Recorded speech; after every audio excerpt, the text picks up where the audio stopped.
So the hadith is about the grave. قبر کے بارے میں ظاہر ہے کہ بات کرنا ہمیں پسند نہیں ہے کیونکہ لوگ کہتے ہیں کہ ڈر لگتا ہے یا بس ویسے ہی بورنگ بات ہے. بٹ پرافٹ صلی اللہ علیہ وسلم سیڈ کہ موت کو کثرت سے یاد کرو. اس کی وجہ یہ ہے کہ انسان جب موت کو بھول جاتا ہے، جو کہ ایک بہت بڑی حقیقت ہے، ایک اٹل حقیقت ہے، سب مانتے ہیں، ایون کوئی ایتھیسٹ بھی ہو وہ بھی یہ مانتا ہے کہ وی ہیو ٹو ڈائی. سو اسلام ہمیں بتاتا ہے کہ جب ہماری موت ہوتی ہے تو کیا ہوتا ہے ہمارے ساتھ، روح کے ساتھ کیا ہوتا ہے، قبر میں کیا ہوتا ہے. تو قبر کے حوالے سے انشاءاللہ ایک حدیث میں آپ سب سے شیئر کرتا ہوں. پرافٹ صلی اللہ علیہ وسلم سیڈ، بہت لمبی حدیث ہے لیکن میں آپ کو وہ بتاؤں گا جو بیسیکلی کرکس ہے اس حدیث کا. اذا دخل المیت القبر، جب میت کو قبر میں لے جایا جاتا ہے، یعنی جب روح آسمانوں پہ جاتی ہے، اللہ تعالیٰ سے ملتی ہے. یہ حدیث میں آتا ہے کہ 7 آسمان چڑھتی ہے روح، پھر اللہ تعالیٰ تک لے جایا جاتا ہے، یعنی اللہ کو دیکھتی نہیں ہے لیکن اللہ کی پریزنس میں پیش کیا جاتا ہے. اور اللہ اگر اس سے راضی ہے تو اللہ کہتے ہیں اس کو لے جاؤ، میں اس سے راضی ہوں. اگر اللہ ناخوش ہے، راضی نہیں ہے تو پھر کہتے ہیں کہ تھرو ہم، اس کو پھینک دو یہاں سے، اور پھر اونچائی سے اس کو پھینکا جاتا ہے روح کو قبر تک. تو جب میت کو قبر میں لایا جاتا ہے، یعنی اب اس کے سوال جب شروع ہونے والے ہیں. مسلت الشمس عند غروبها، تو قبر میں اس کو میت کو سورج غروب ہوتا دکھایا جاتا ہے. جیسے عصر کے ٹائم پہ نہیں آپ نے دیکھا سورج جب غروب ہو رہا ہوتا ہے ایک دم خیال آتا ہے کہ نماز پڑھنی ہے. فَيَجْلِسُ يَمْسَحُ عَيْنَيْهِ، تو وہ اپنی آنکھیں ملتا ہے. جیسے ہم سو کر اٹھتے ہیں نا اپنی آنکھیں ملتے ہیں، تو وہ اپنی آنکھیں ملتا ہے اور دیکھتا ہے کہ سورج غروب ہو رہا ہے. وَيَقُولُ، تو وہ کہتا ہے دعونی اصلی، کہ مجھے نماز پڑھنے دو، عصر کا وقت جا رہا ہے، مجھے نماز پڑھنے دو. تو فرشتے مسکرا کر کہتے ہیں کہ وہ ٹائم ختم ہو چکا ہے، نماز کا ٹائم اب ختم ہے، اب نماز نہیں پڑھنی، اب حساب کتاب ہوگا. تو اسکالرز یہ حدیث کوٹ کر کے یہ کہتے ہیں کہ دیکھیں دس شوز کہ اس بندے کی پریفرنس کیا تھی، اس کی فکر کیا تھی جب وہ دنیا میں تھا. سورج غروب ہوتے ہی اسے پہلا خیال یہ آیا ہے کہ میری نماز نہ رہ جائے، کہیں عصر کی نماز نہ رہ جائے تو میں عصر کی نماز پڑھ لوں، اس کے بعد بات چیت کرتے ہیں. یعنی اس کا کانشیس ابھی تک نماز کے اندر ہے. اور یہ چیز بہت سے میڈیکل ڈاکٹرز بتاتے ہیں. میں ایک لیکچر سن رہا تھا ایک اسکالر کا، انہوں نے بڑی زبردست بات کی. انہوں نے کہا کہ میں نے بہت سے ڈاکٹرز کو لیکچرز دیے ہیں، ڈاکٹرز میری محفل میں آتے ہیں، تو ڈاکٹرز نے مجھے خود بتایا ہے کہ جو لاسٹ کانشیسنیس میں بندے کی چیز ہوتی ہے نا، جو اس نے سب سے زیادہ دنیا میں کی ہوتی ہے، ڈیتھ کے ٹائم پہ وہی چیز نکلتی ہے. اور واللہ اس نے خود بتایا، ڈاکٹرز نے خود بتایا کہ کچھ جو مریض ہوتے ہیں وہ گانے گا رہے ہوتے ہیں، یعنی at the time of death گانوں کے لیرکس نکل رہے ہوتے ہیں. تو یہ میڈیکل سائنس بھی یہی بتاتی ہے کہ ہمارے نیورونز کے کنیکشنز سٹرونگ جب بن جائے نا کسی چیز کے حوالے سے، ظاہر ہے ایک بندہ ایک خاص محفل میں بیٹھ رہا ہے، اس میں ایک خاص طرح کی باتیں سن رہا ہے یا کر رہا ہے، تو اس کے نیورونز کے کنیکشن ان باتوں کے مطابق بن جائیں گے اور پھر اس کے کانشیسنیس میں وہی چیز ہوگی. اور جب بھی وہ انکانشیس ہونے لگے گا تو کانشیس کی وہی چیز ریپیٹ ہوگی جو اصل میں وہ کرتا ہے. یہ تو پکی بات ہے. تو یہ وہ شخص ہے جس نے نماز کو بہت فوقیت دی دنیا کی زندگی میں، اور اس کی فکر ہی یہ تھی کہ میری نماز نہ نکل جائے، نماز نہ نکل جائے. تو یہ حدیث سنانے کا مقصد یہ تھا کہ اس کے لیے نماز میٹر کرتی تھی دنیا کی زندگی میں. اس لیے قبر میں جا کر بھی اسے یہی خیال آیا کہ ہائے میری عصر کی نماز نہ نکل جائے.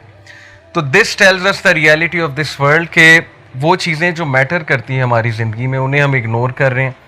اور عصر کی نماز کے بارے میں رسول اللہ صلی اللہ علیہ وسلم نے کہا کہ جس انسان نے عصر کی نماز جان بوجھ کر چھوڑی، جان بوجھ کر سے مراد ہے ایک تو ہے نا کہ سو گیا ہے، یاد نہیں رہا، یا ویسے ہی کوئی بازار میں ہے مسجد نہیں مل رہی، جیسے خواتین ہیں بازار میں اکثر ہوتی ہیں، کوئی جگہ نہیں نماز پڑھنے کی، مس ہو جاتی ہے. ایک ہے کہ جان بوجھ کے پتہ ہے عصر کی نماز پڑھنی لیکن نہیں پڑھی. It is as if he lost his whole family. صحیح بخاری کی حدیث ہے، ایسے جیسے اس کی پوری فیملی چلی گئی. اور ایک حدیث میں آتا ہے کہ اس کے سارے اعمال برباد ہو گئے. اٹ از ایز اف اس کے سارے اعمال برباد ہو گئے. یہ بھی صحیح بخاری کی حدیث ہے. تو اس لیے اللہ تعالیٰ نے قرآن مجید میں صلاۃ الوسطیٰ کی حفاظت کی بہت تلقین کی، اور صلاۃ الوسطیٰ از دا مڈل صلاح. عصر کی بہت اہمیت ہے عصر کی نماز کی. اوکے، تو کچھ بھی ہو جائے عصر کی نماز نہ چھوڑا کریں. اسی لیے اس کو وہاں بھی سورج غروب ہوتا دکھایا جائے گا اور وہ کہے گا کہ دعونی اسلی، کہ لیٹ می آفر صلاح، بٹ فرشتے کہیں گے اب نماز پڑھنے کا ٹائم جو ہے وہ گزر گیا. تو موونگ آن، آج کا جو ٹاپک ہے انشاءاللہ، آج ہم بات کریں گے ایک بہت امپورٹنٹ چیز کی، جس کی امپورٹنس یہیں سے واضح ہو جاتی ہے کہ اللہ تعالیٰ نے ہمیں وہ چیز مانگنے کے لیے بہت زیادہ تلقین کی ہے. ہمیں دعائیں سکھائی ہیں اللہ تعالیٰ نے کہ یہ دعائیں کرو تاکہ تمہیں یہ چیز نصیب ہو، تمہیں یہ چیز ملے، تمہاری زندگی سنور جائے. وہ چیز کیا ہے؟ Let me show you this picture to you. اور میں اگر آپ سے پوچھوں کہ ہم دعا کرتے ہیں، ماشاءاللہ سب کرتے ہیں، چاہے جیسا بھی ہے انسان، گناہ گار ہے، ہم سب گناہ گار ہیں، نمازی ہے، بے نمازی ہے، جیسا بھی ہے، مسلمان تو ہے، اللہ سے دعا تو کرتا ہے، ڈیفینیٹلی کرتا ہے. تو ہمیں دیکھنا ہے کہ ہماری میجورٹی دعائیں کیا ہوتی ہیں. کیا ہماری دعائیں صرف دنیاوی ہوتی ہیں کہ اللہ میرا رشتہ ادھر کرا دے، مجھے یہ پسند آ گیا، مجھے یہ شخص دے دے، ٹھیک ہے، ان دعاؤں میں کوئی حرج نہیں ہے. اگر کوئی پسند آ جائے تو اس کے بارے میں یہ حلال دعا کرنا یہ بڑی اچھی بات ہے کہ میں حرام سے بچنا چاہتا ہوں تو ہمارا نکاح ہو جائے. لیکن آبویسلی ایک دنیاوی دعا ہے. اور پھر یا اللہ مجھے جاب دے دے، میری اتنی سیلری ہو جائے، یا مجھے یہ چیز دلا دے، یا مجھے یہ پوزیشن دلوا دے، وغیرہ وغیرہ. یہ ساری دنیاوی دعائیں ہیں. اور اسی طرح بچوں کے بارے میں ماں باپ جتنی بھی دعائیں کرتے ہیں موسٹلی دنیاوی ہوتی ہیں کہ اللہ اس کا یہاں ایڈمیشن ہو جائے، اس کی زندگی سنور جائے، اس کو اچھی بیوی مل جائے، یا اس کو اچھا خامد مل جائے، وغیرہ وغیرہ، اس کا نصیب اچھا ہو جائے. حرج کوئی نہیں ہے، میں یہ نہیں کہہ رہا کہ یہ دعائیں غلط ہیں، بالکل کرنی چاہیے. لیکن کتنے % ہماری دعاؤں کا حصہ اس بارے میں ہوتا ہے کہ یا اللہ مجھے ہدایت دے دے، یا اللہ کل مجھے موت آئے تو سجدے میں آئے، یا اللہ کل مجھے موت آئے تو ہدایت پہ موت آئے، یا اللہ مجھے نبی صلی اللہ علیہ وسلم کی کمپنی نصیب فرما جنت میں، یا اللہ میں موسیٰ علیہ السلام سے ملنا چاہتا ہوں تو مجھے ان کی کمپنی نصیب فرما، یا کسی صحابی کے گھر کے قریب مجھے گھر دے جنت میں. یو انڈرسٹینڈنگ نا کہ دعاؤں کا پیراڈائم ہی شفٹ ہو گیا ہے.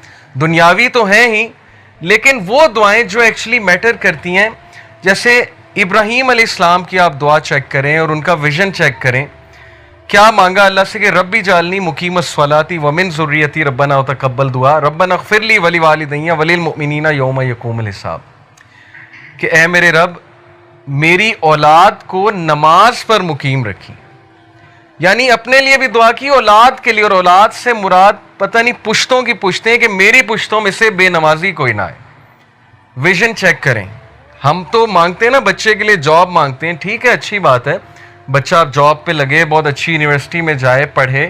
لیکن اتنی دعا، یہ دعا کتنے لوگ کرتے ہیں کہ اللہ میری اولاد اور میری پشتوں میں سے بے نمازی کوئی نہ آئے. نمازی بنانا سب کو، اپنا فرما بردار بنانا، عبادت گزار بنانا. ربی جعلنی مقیم الصلاۃ ومن ذریتی ربنا وتقبل دعا، اے میرے رب میری دعا قبول فرمانا.